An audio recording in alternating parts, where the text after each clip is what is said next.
La première fois qu'on est venu en repérage à la Pergola, on est tombé amoureux dans la seconde du bâtiment. Pour nous, c'était un écrin caché. C'était vraiment le lieu idéal. Le fait qu'on soit au bord de l'eau à Saint-Jean-de-Luz, c'est merveilleux de pouvoir travailler dans ce cadre. Le bâtiment nous offrait tout ce qu'on aime. Ce type de lieu, c'est vraiment un terrain de jeu. Beaucoup de textures, beaucoup d'histoire, beaucoup de patine du temps et des lignes partout. Donc on s'est dit que c'était un écrin idéal pour notre travail.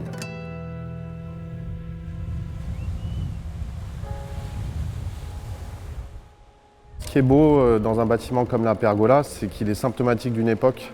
Il est construit autour des années 20 par Robert Mallet Stevens, dans une station balnéaire à une période art déco. C'est un endroit qui est riche en histoire et cette histoire elle est encore visible, que ce soit les typos qu'il y a sur le côté, que ce soit certains des éléments d'architecture qui sont présents sur le bâtiment. Voilà, c'est toute une époque qui s'est offerte à nous.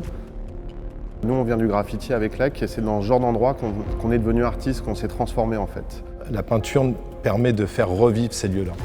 Pour moi, c'est vraiment ça, ce type de lieu. Le genre d'endroit où tu pourrais avoir un rêve, ça vient de la lumière, ça devient de la texture des murs, ça devient des volumes qui sont hyper intéressants. Quand on rentre dans ce type de lieu, c'est un peu tout ça qui se mélange. C'est aussi bien le côté résidence que performance.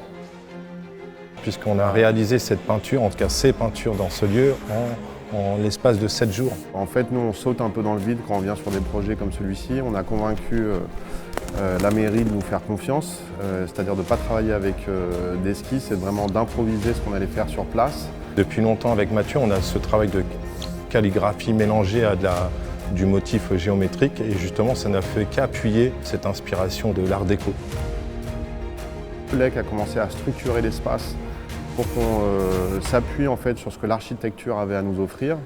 Et ça a été un jeu en fait de sélection entre qu'est-ce qu'on peint et qu'est-ce qu'on peint pas. Le public, on voudrait vraiment qu'ils perçoivent un petit peu comme nous, c'est-à-dire que quand on rentre dans ce genre de lieu, on imagine toujours une sorte de déambulation. Pour nous, c'est important que les gens soient curieux. On veut qu'ils s'amusent à longer la façade, regarder les détails, regarder l'extérieur. Tu vois, regarder les autres pièces qui sont un peu plus cachées, tu vois, regarder le moins de détails parce que même la peinture, elle est vraiment appliquée de cette manière-là. Tu vois, elle est absente, à la fois très présente. In Dream, je pense que c'est vraiment pour marquer, ne pas oublier ce type d'endroit.